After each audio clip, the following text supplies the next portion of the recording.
Okay, so let x1 be the first non-zero vector. Let x1 be the first non-zero, okay, vector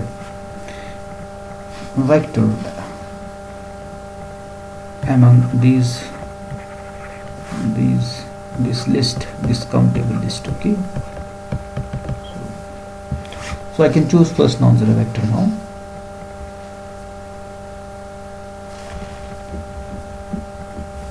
next what we do, x1 हमने किया है इसमें choose, इसमें से एक non zero vector let's first one.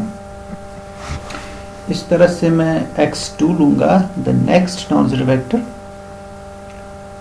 I will now, हाँ अगर z1 0 होगा तो उस केस में z1 नहीं होगा, z2 होगा first non zero vector. z1 को हम रिमूव ही करेंगे, remove it z1 in that case. So and now let x2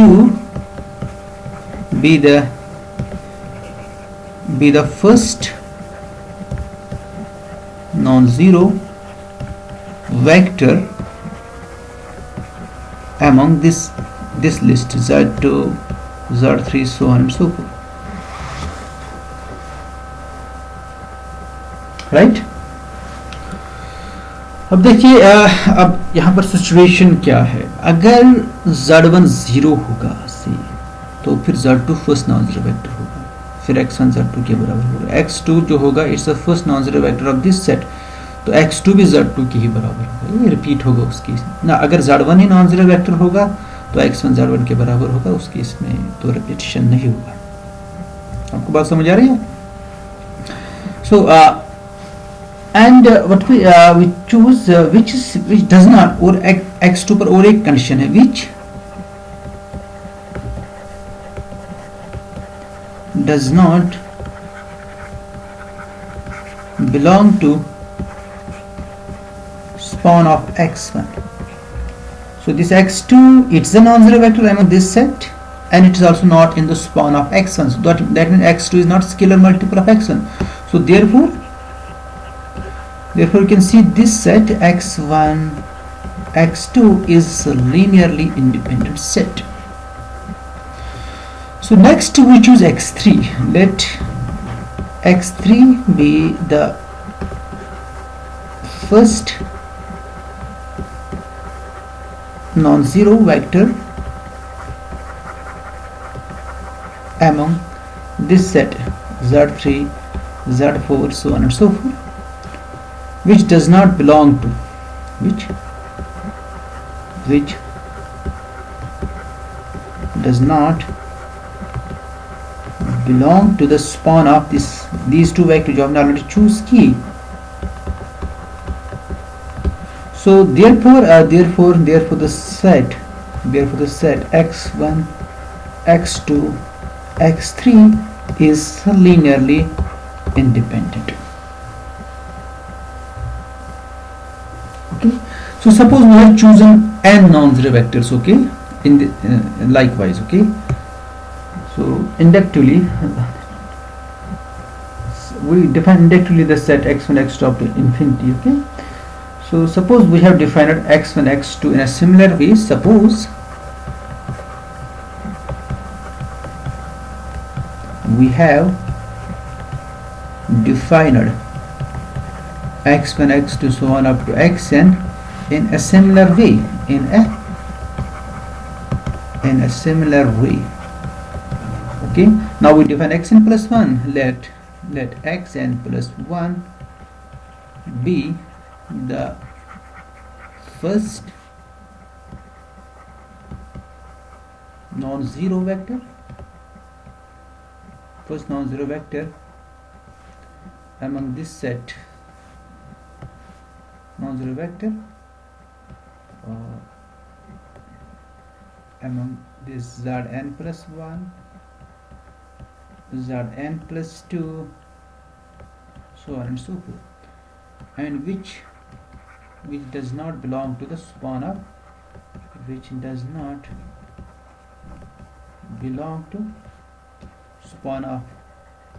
these vectors x1, x2, so on up to xn. Okay. Thus we are so therefore we have defined inductively a set. Therefore we have defined, we have inductively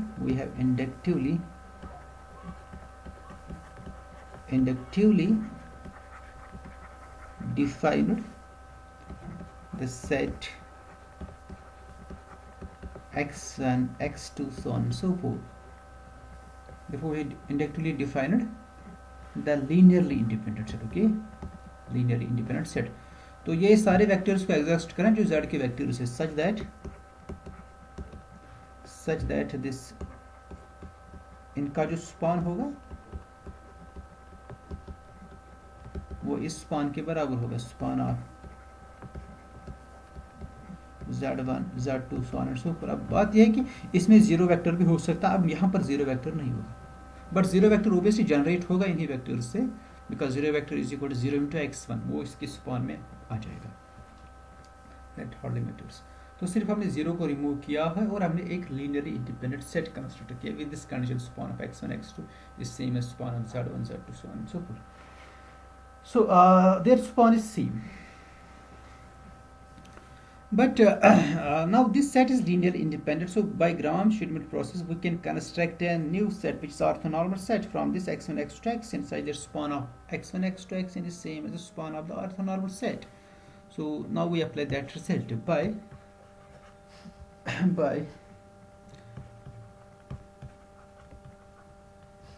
the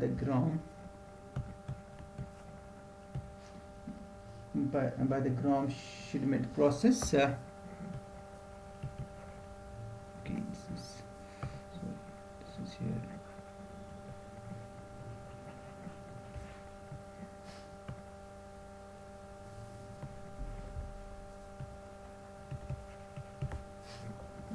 Orthonormalization.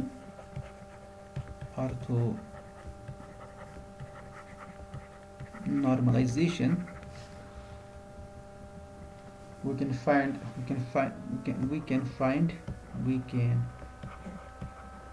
find an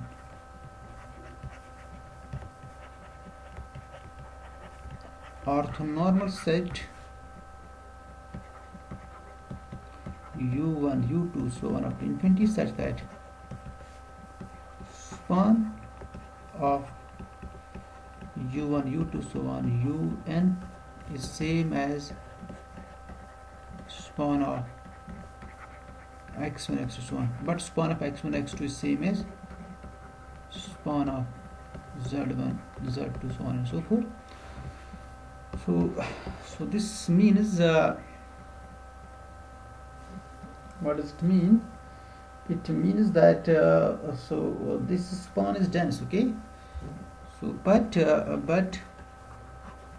this z1, z2, this is dense in H. Okay, so but z1, z2, this closure is equal to H. So this implies span of z1, z2, it's obviously bigger than the previous set, but it cannot be bigger than H, so it's also equal to H, which means that span of u1, u2, so on to infinity, its span is also equal to H, span and closure. So that means this is dense, which means that span of u1, u2 is dense in H, so which means that this is an orthonormal set, orthonormal basis. This is by previous term. Okay, is an orthonormal basis. Is an orthonormal basis. Is an orthonormal basis of H by previous theorem.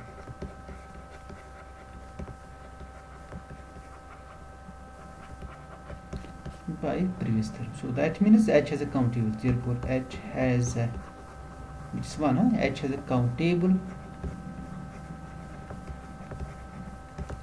orthonormal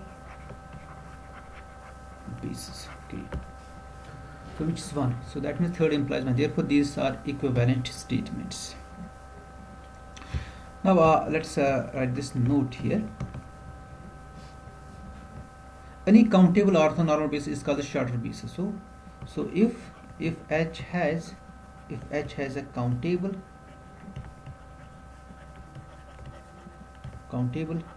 orthonormal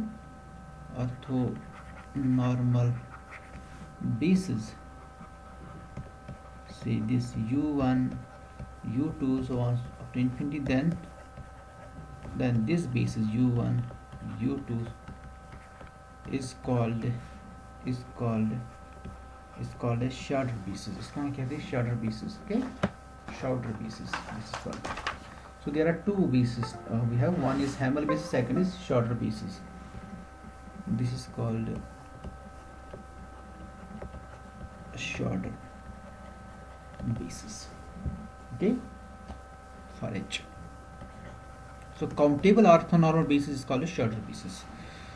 So we have a number of examples like L2 के पास जो है ना shorter basis वो ये है इसकी क्योंकि ये ऑर्थोनॉर्मल बेसिस की है. अगर आप ये वेक्टर्स डिफाइन करोगे u1 equal to 1 0 0 up to infinity, then u2 you define u2 this is 0 1 0 0, and in general you define un which is 0 0, then 1 at the nth place and the rest of the terms are also equal to 0. So there are all sequences in L2, and this is this we can see this is an orthonormal basis. You can easily verify this set which is countably infinite. This u1 u2 जो आपने ऊपर define किया, this is an orthonormal basis.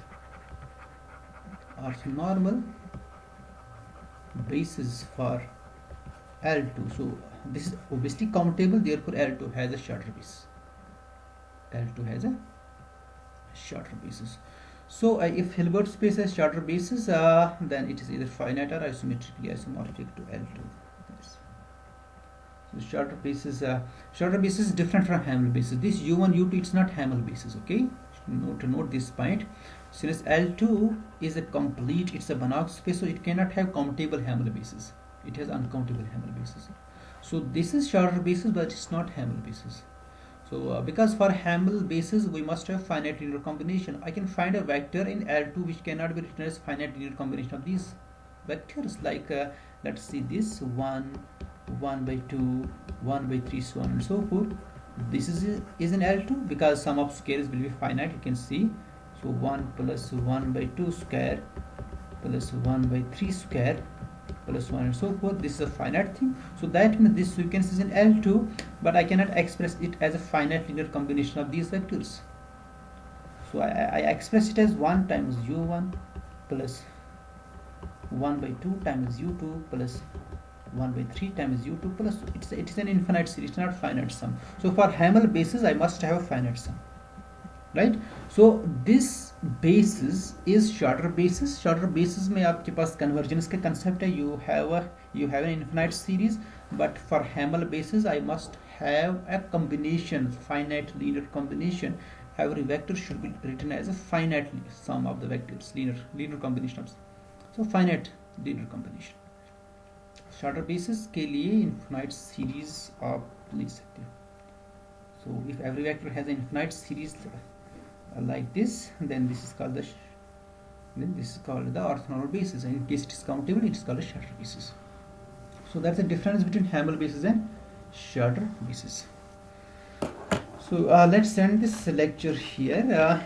So we have left with only one topic, that is reflexive Hilbert space. So I think that should be a home assignment for you.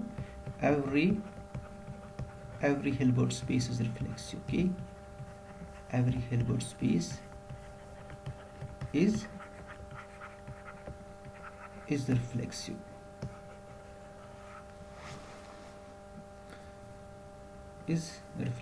Right? every Hilbert space. But reflexive spaces need not be Hilbert, even inner product space, because we have LP. It's a Banach space. It's also reflexive, but this LP is not Hilbert. It's Hilbert only for p equal to 2. So this result every Hilbert space is always reflexive. तो उसके लिए आपको सिर्फ ये है कि जो functional आप डिफाइन करोगे ना इस पर x स्टार जो आप डिफाइन करोगे हिल्बर्ट स्पेस पर from h to scalar field k, so you should suppose f is a linear functional, f is a it has some standard representation that I think you have done in the little class. If this is a linear functional, then there always exists some y in h such that f of x is equal to inner product of x with y. So this is the main point इसमें ये है कि आप हर किसी linear functional को you can express every linear function in terms of inner product actually. So using this concept you can see this every Hilbert space is reflexive. So any question? No sir. Okay. Sir fourth unit कब start करेंगे? बस fourth unit I think अब offline में ही start करेंगे. हाँ अब हम इंशाल्लाह मंडे को देखेंगे फोर्थ यूनिट का. राइट सर ठीक रहता अगर हम ऑफलाइन में उसको स्टार्ट करते. हाँ इंशाल्लाह ऑफलाइन ही स्टार्ट करेंगे.